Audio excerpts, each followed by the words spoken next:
Welcome back to my channel. So genius, हम discuss कर रहे थे सीए इंटरमीडिएट फाइनेंशियल मैनेजमेंट का वर्किंग कैपिटल चैप्टर, जिसमें अब अपन करेंगे प्रैक्टिकल क्वेश्चन नंबर 2। तो चलिए पहले अच्छे से डिस्कस करते हैं। The following data relating to an auto component manufacturing company is available for the year 2021 and 22।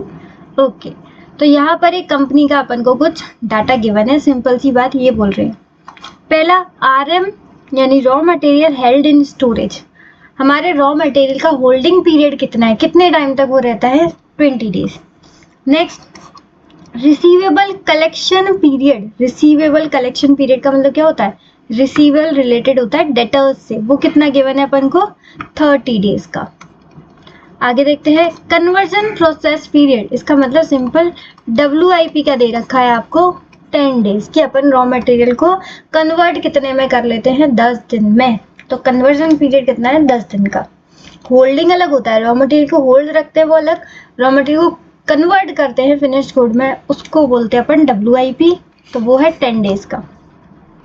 यहाँ पर ध्यान दो, इस WIP यानी कि ये जो वर्क इन प्रोग्रेस, इसमें लग क्या क्या रहा है, रॉ मटेरियल 100% लग रहा है और अदर कॉस्ट 50% लग रहा है। ठीक है, अगर ये वाली लाइन नहीं भी दे रखी होती, ये लाइन जो मैं हाईलाइट कर रही हूँ, अगर ये लाइन नहीं भी दे रखी होती तब भी अपन को साइलेंट केसेस में यही अज्यूम करना रहता है कि रॉ मटेरियल जो है, जो कच्चा सामान है, वो अपन ने पूरा का पूरा मशीन में डाल दिया होगा तो 100%, और अदर कॉस्ट जो है, अभी बाकी की कॉस्ट पूरी तरीके से नहीं लगी हैं, वो 50% है। ठीक है, तो ना ही ये कच्चा सामान हुआ, ना ही ये फिनिश गुड हुआ। इसको अपन बोलते हैं वर्क इन प्रोग्रेस, क्योंकि अभी इसमें पूरा काम नहीं हुआ है।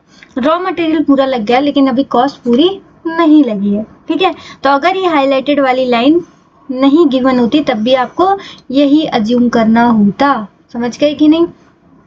अच्छा, अगर क्वेश्चन में स्पेसिफाई दे रखा होता कि रॉ मटेरियल को भी 50% ले लो, अदर कॉस्ट को भी 50% ले लो, फिर भाई जो क्वेश्चन बोलता वही अपन को मानना पड़ता, क्योंकि क्वेश्चन से ज्यादा हमारी बुद्धि नहीं चलती है। ठीक है, फिलहाल इस क्वेश्चन में बस मैं ये बता रही हूँ, अगर ये लाइन नहीं दे रखी होती तब भी साइलेंट केसेस में आपको यही मानना होता। ये तो क्वेश्चन बहुत अच्छा है, क्वेश्चन का बोलापन है, जो उसने हमें सारी चीजें, साइलेंट केसेस वाली बातें भी खुद बोल दी हैं। ठीक है, वैसे बोलता नहीं है एग्जाम में, तो आपको खुद ये चीज अज्यूम करना है, इसलिए मैं इस बात पर बार बार जोर दे रही हूँ।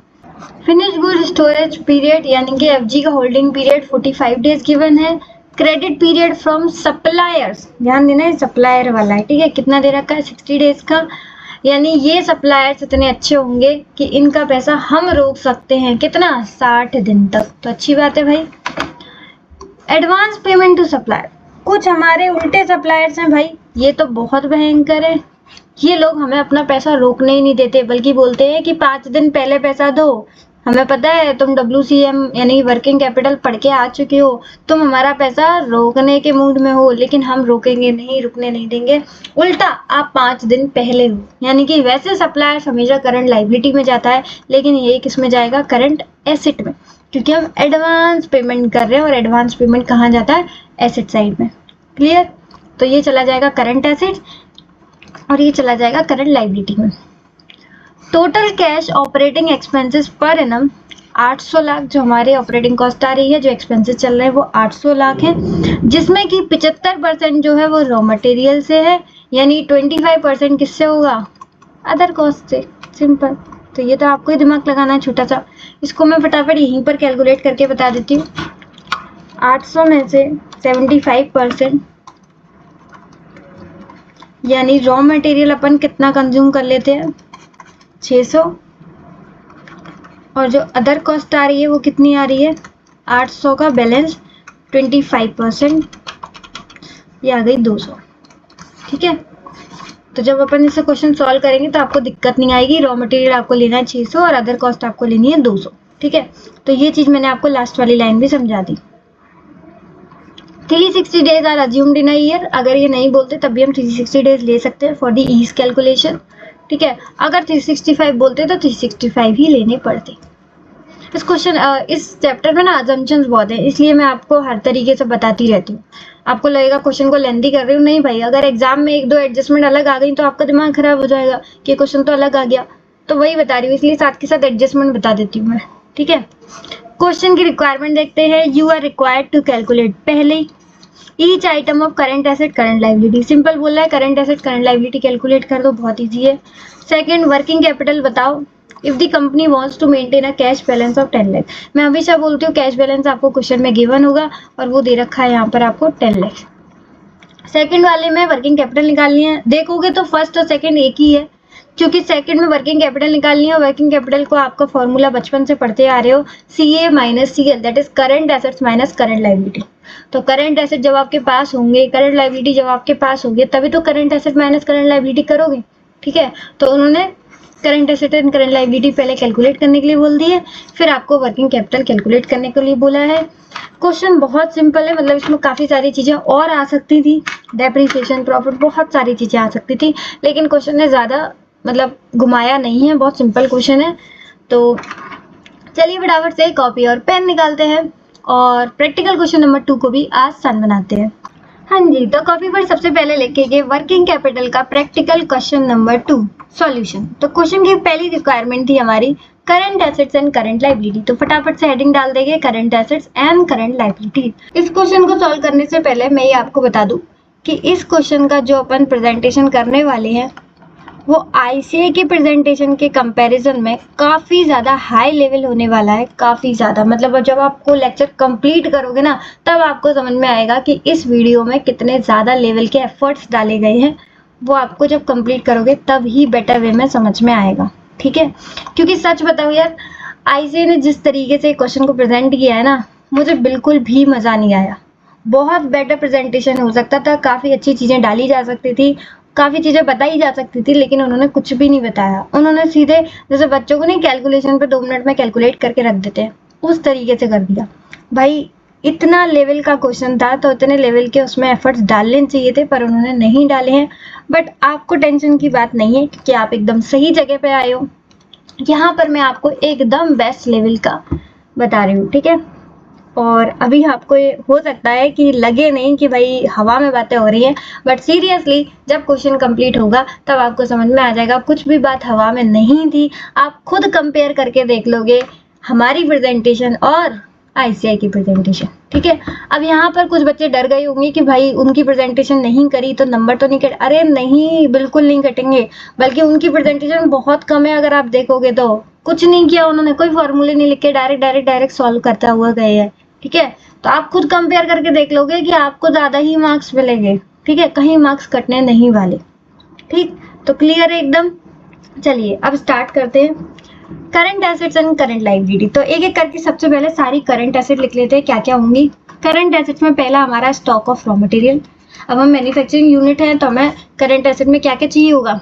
सबसे पहले stock of RM raw material, फिर stock of WIP second, third आएगा stock of finish good FG, fourth आएगा डेटर्स का, फिफ्थ आएगा एडवांस प्रीपेड एक्सपेंसेस, अगर होंगे तो हम जरूर लिखेंगे।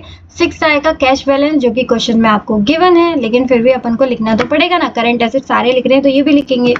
तो यहाँ तक हमारे करंट एसेट्स कंप्लीट हो जाएंगे और उसके बाद अपन आएंगे करंट लाइबिलिटीज में। तो पहला आएगा हमारा क्रेडिटर्स और नेक्स्ट आएगा आउटस्टैंडिंग एक्सपेंसेस। अगर दे रखे होंगे तो जरूर इसे सॉल्व करेंगे, लेकिन फिर भी मैंने सारी की सारी चीज़ें लिख दी हैं ताकि अगर आपके क्वेश्चन में एक दो एडजस्टमेंट एक्स्ट्रा आएंगी तो आपको बिल्कुल भी दिक्कत ना हो सॉल्व करने में। ठीक है, तो स्टार्ट करें क्या। तो सबसे पहले हम आते हैं स्टॉक ऑफ रॉ मटेरियल। फटाफट से हेडिंग डाल दो पहली, स्टॉक ऑफ रॉ मटेरियल। इसका फॉर्मूला क्या होता है, रॉ मटेरियल कंज्यूम अपॉन 360, यानी कि इससे एक दिन का आपको पता चल जाएगा, इनटू कर दोगे रॉ मटेरियल होल्डिंग पीरियड, हमें कितने टाइम तक उसे रखना होता है, आपका आ जाएगा कि आपको रॉ मटेरियल का स्टॉक कितना रखना है। ठीक है, सिंपल फॉर्मूला है ना, एकदम रटने की जरूरत नहीं पड़ेगी। अब रॉ मटेरियल कंज्यूम हम ऑलरेडी निकाल चुके थे, जो टोटल एक्सपेंसेस थे वो थे हमारे 800, जिसमें से कि 75% हमारा था रॉ मटेरियल, तो हमारा आ गया 600। तो ये 600 कैसे आया वो मैंने क्वेश्चन के टाइम पर आपको बता दिया था। ठीक है, और अभी भी बता दिया कि 800 का 75% आया।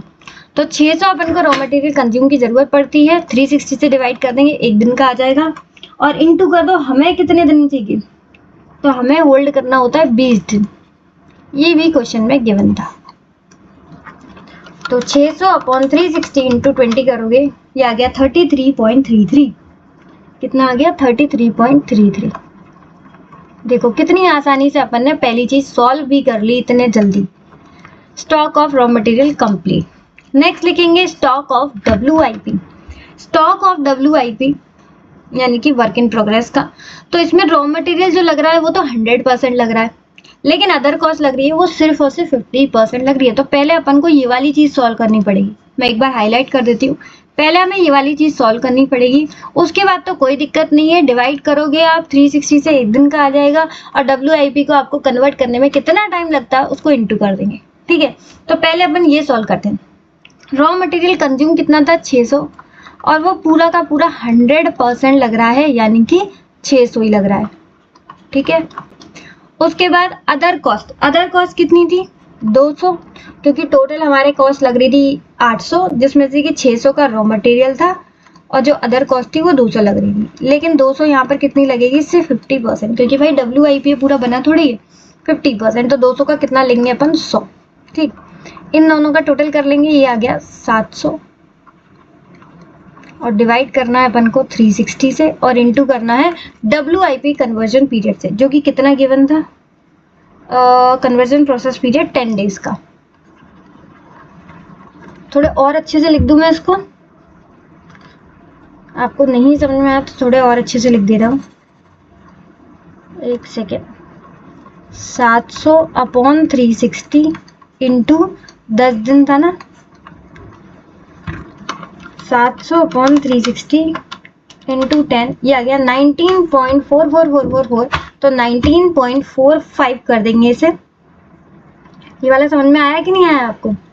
अब इसकी प्रेजेंटेशन और इंस्टीट्यूट की प्रेजेंटेशन आप कंपेयर कर लेना, हर बार आपको इसी तरीके से प्रेजेंट करना है।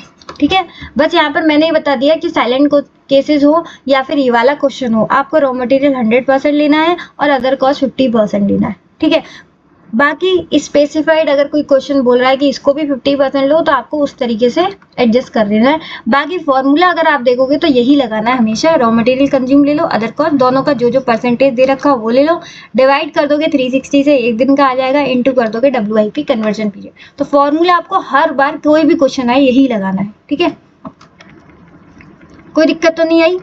स्टॉक ऑफ WIP सबसे ज़्यादा दिक्कत इसी में आती है लोगों को, तो इसको आपको 2 से 3 बार अच्छे से कर लेना है, ताकि एग्जाम में आपको इतना ज़्यादा कॉन्सेप्ट वाइज सोचने की जरूरत नहीं पड़े। आप बस ये फॉर्मूला लगाओ और आपका आंसर आ जाएगा। ठीक है, आगे देखते हैं stock of FG finish goods के लिए। तो फिनिश गुड के लिए तो भैया सारी की सारी कॉस्ट लगेगी, चाहे वो रॉ मटेरियल कंज्यूम्ड का हो या अदर कॉस्ट, यानी कि 600 हो या 200, दोनों ही लगेगी। इसका मतलब 800, उसमें तो कॉस्ट ऑफ प्रोडक्शन पूरी लगेगी ना, ये कच्चा माल थोड़े ही है या फिर WIP भी नहीं है, ये तो फिनिश गुड्स है। इसमें तो सारी कॉस्ट लग चुकी है, चाहे वो रॉ मटेरियल की हो चाहे वो अदर कॉस्ट, यानी कि चाहे वो 600 हो चाहे वो 200 हो, टोटल 800 की कॉस्ट लग चुकी है। डिवाइड बाय 360 करोगे, एक दिन का आ जाएगा, इनटू कर दो FG होल्डिंग पीरियड से, जो कि क्वेश्चन में गिवन था 45 डेज। 800 डिवाइड बाय 360 इंटू 45 क्या आ गया 99.999। क्या करोगे बताओ, 99.99 आएगा तो क्या लिखेंगे 100। वेरी गुड, होशियार हो गए हो आप लोग। नेक्स्ट है अपना फोर्थ, डेटर्स। अब डेटर्स को ध्यान रखना, डेटर्स 2 तरीके से कैलकुलेट होता है। एक सेकेंड, डेटर्स 2 तरीके से कैलकुलेट होता है। एक होता है हमारा टोटल बेसिस, ये तो पिंक कलर से मैंने लिखा है प्यारा सा, टोटल बेसिस, उसको अपन बोलते हैं सेल वैल्यू बेसिस। दूसरा होता है कैश कॉस्ट बेसिस। ठीक है, तो पहले मैं आपको कैश कॉस्ट बेसिस समझा देती हूँ। कैश कॉस्ट बेसिस सिंपल होता है, जो भी आपकी सेल होती है उसमें से 2 चीजें माइनस कर दो। क्या क्या, एक डेप्रिसिएशन और दूसरा प्रॉफिट। ये 2 अगर माइनस कर दोगे तो आपका आ जाएगा cash cost of sale. Divide कर दोगे 360 से, एक दिन का आ जाएगा, इंटू कर दोगे कलेक्शन पीरियड से, तो आपका आ जाएगा डेटर्स। लेकिन यहाँ पर cash cost basis, total value basis कुछ भी नहीं गिवन था, इवन डेप्रिसिएशन प्रॉफिट कुछ नहीं। वहां पे तो साफ बोला था उन्होंने, जो भी ऑपरेटिंग एक्सपेंसेस है वो सारे के सारे कैश वाले हैं। इसका मतलब डेप्रिसिएशन का तो जिक्र ही नहीं हुआ था क्वेश्चन में, तो इसका क्या करें भैया, इसको अपन काट देंगे। लेकिन फिर मैंने लिखा क्यों था जब काटना ही था, तो इसलिए ताकि आपके एग्जाम में अगर इस तरीके का क्वेश्चन आए तो आप इसको एडजस्ट कर सको, इसलिए आप भी वाला फॉर्मूला अपनी साइड में लिख देना। ठीक है, अब बात आती है, अगर इस तरीके की कोई इन्फॉर्मेशन नहीं दे रखी है या फिर क्वेश्चन साइलेंट है, तो आपको कौन सा यूज करना है, सिंपल वाला टोटल बेसिस। ठीक, या फिर उसे बोलते हैं सेल वैल्यू बेसिस, यानी कि सिंपल सेल लिखोगे डिवाइड बाय 360, एक दिन का आ जाएगा, इनटू कर दोगे कलेक्शन पीरियड, तो आपके डेटर्स आ जाएंगे। ठीक है, दोनों में फर्क क्या होता है, टोटल बेसिस और कैश कॉस्ट बेसिस। यहाँ पर सेल्स लेते हैं लेकिन यहाँ पर कैश कॉस्ट वाली सेल लेते हैं। ठीक है, दोनों में फर्क क्या है, डेप्रिसिएशन और प्रॉफिट का, बस दो चीजें माइनस करते थे, तो इन दोनों में बस यही फर्क था। चलो इसे सॉल्व करते हैं। सेल्स, अब सेल्स से रिगार्डिंग तो कोई इन्फॉर्मेशन नहीं दे रखी, तो आप क्या करो, जितने भी भाई एक्सपेंसेस थे सबको कर दो, यानी कि 800, क्योंकि जो भी हमारी कॉस्ट लगी है, रॉ मटेरियल हो या अदर कॉस्ट, सारी की सारी लिख लो 800, डिवाइड कर दोगे 360 से, इनटू कलेक्शन पीरियड, जो कि क्वेश्चन में गिवन था, रिसीवेबल कलेक्शन पीरियड 30 डेज का, तो इनटू कर देंगे 30 डेज का। इसलिए मैं बोल रही थी ये इस क्वेश्चन में बहुत ज्यादा घुमाया नहीं है आपको, सेल्स वेल्स कुछ भी नहीं बताई, हर चीज में आपको वही लेना है, टोटल कॉस्ट। तो 800 डिवाइड बाय 360 इंटू 30 किया गया 66.666, तो इसको क्या लिख देंगे 66 पॉइंट, बोलो बोलो 67। ठीक है, हो गया, तो हमारा डेटा कंप्लीट हो गया। अब क्या रह गया, अब बस एक और रह गई हमारी करंट एसेट, जो कि है एडवांस प्रीपेड एक्सपेंसेस। अगर हमने कोई भी एक्सपेंसेस प्रीपे किए हैं, तो फिलहाल हमने कोई ऐसे एक्सपेंसेस तो प्रीपे नहीं किए, लेकिन हाँ हमने परचेज जो है वो प्रीपे करनी पड़ रही है, क्योंकि हमारा सप्लायर बहुत तेज है, उसने WCM सबसे अच्छे से पढ़ा है, हो सकता है जीनियस गर्ल से ही पढ़ा हो, तभी इतना ज्यादा तेज है वो दिमाग में।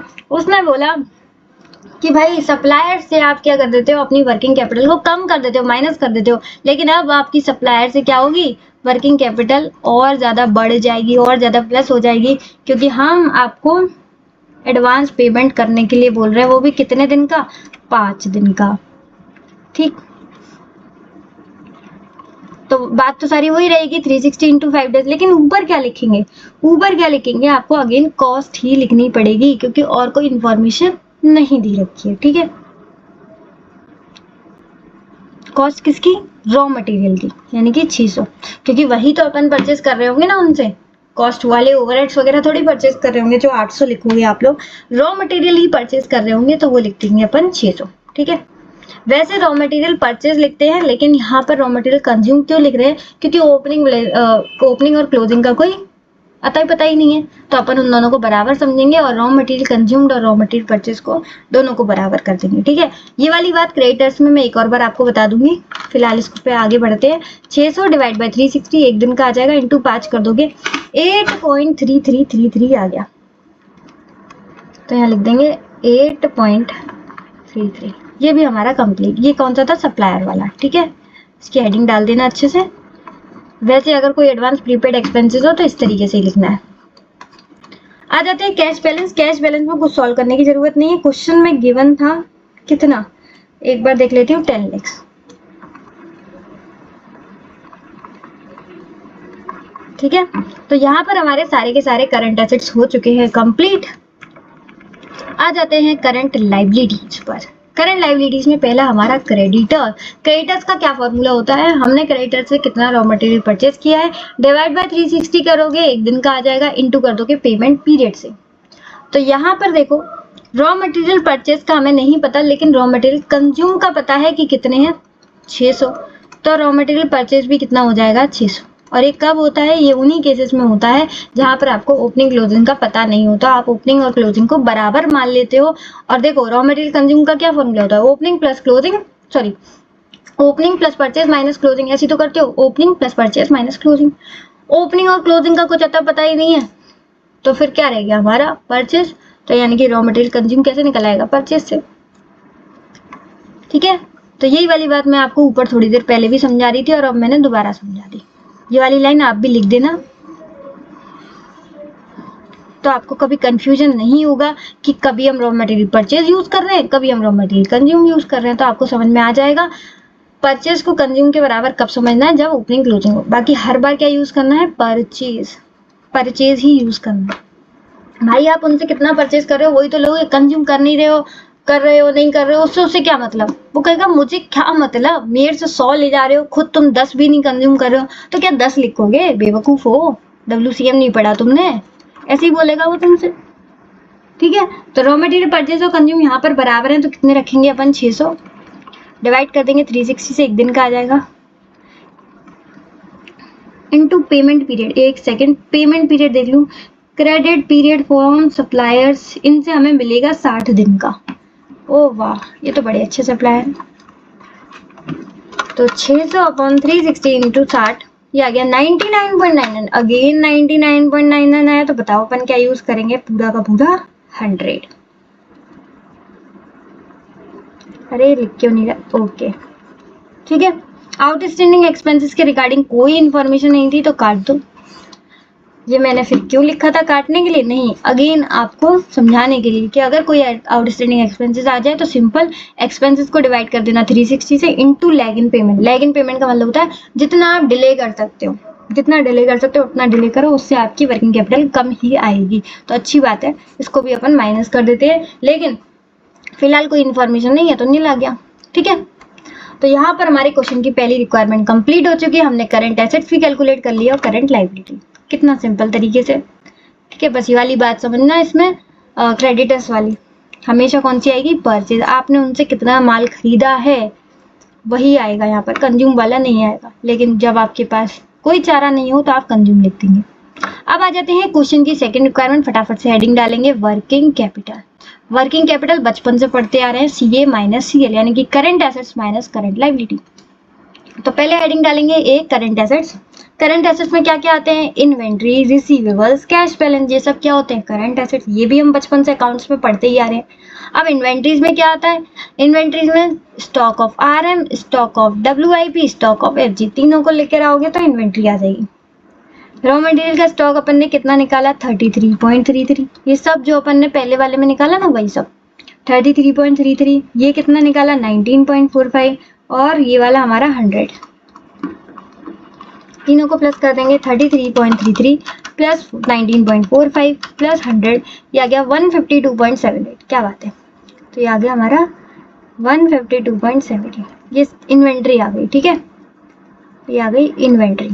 Next receivables. रिसीवेबल्स में क्या क्या आता है, डेटर्स और बीआर। बीआर कुछ नहीं था तो डायरेक्ट आ जाएगा हमारा डेटर्स। डेटर्स हमने कितना कैलकुलेट किया, एक सेकेंड, अभी थोड़ी देर पहले कैलकुलेट किया था ना,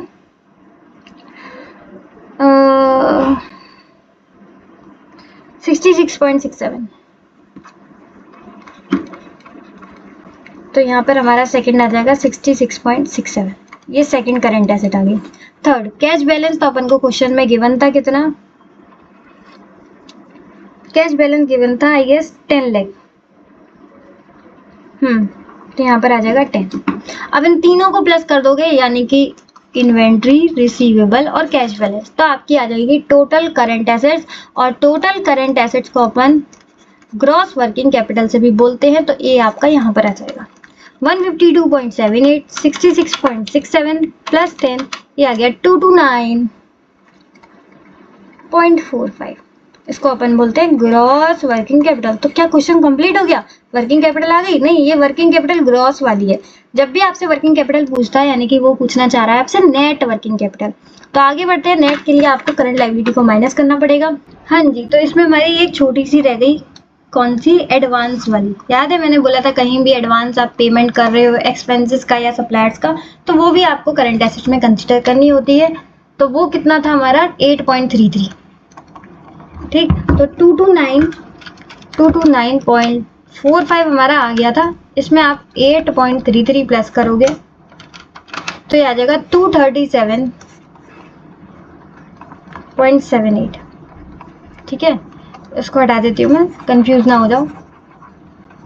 डायरेक्ट लिख देंगे ग्रॉस वर्किंग कैपिटल में 237.78। ठीक है, बस ये छोटी सी मिस्टेक थी। बाकी हमारा ग्रॉस वर्किंग कैपिटल यानी कि करंट एसेट का टोटल आ गया। अब हमें क्या चाहिए, नेट वर्किंग कैपिटल, क्योंकि जब भी इंस्टीट्यूट वर्किंग कैपिटल पूछ रहा है, इसका मतलब वो कौन सी पूछ रहा है, नेट वर्किंग कैपिटल। तो सिंपल है, आपको ग्रॉस वर्किंग कैपिटल में से करंट लायबिलिटी माइनस कर देनी है।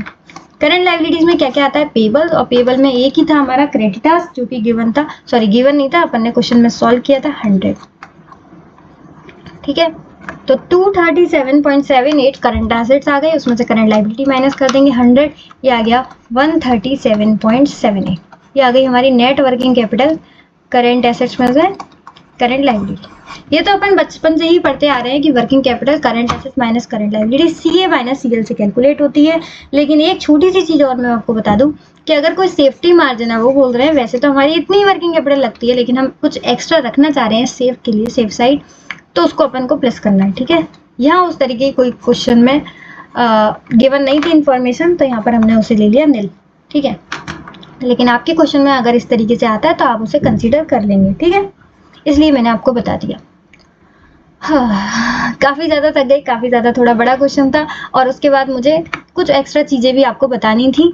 तो इस क्वेश्चन में सबसे ज़्यादा आपको मेन स्टॉक ऑफ WIP पे रखना है ध्यान। ठीक, और दूसरा ध्यान किस पे रखना है आपको, एक तो ये क्रेडिटर्स वाली लाइन, ठीक है, और एक डेटर्स वाली लाइन अगर क्वेश्चन में आ गई तो कैश कॉस्ट बेसिस। ठीक है, बस ये छोटी सी चीज़ ध्यान रखना।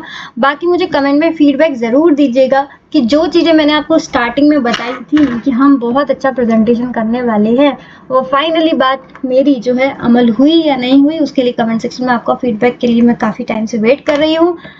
और लाइक शेयर एंड सब्सक्राइब कर देना चैनल को। आज के लिए बस नहीं, इसी के साथ इसी तरीके से खुश रहिए, मुस्कुराते रहिए। मिलते हैं नेक्स्ट वीडियो में, तब तक के लिए bye bye, be happy always.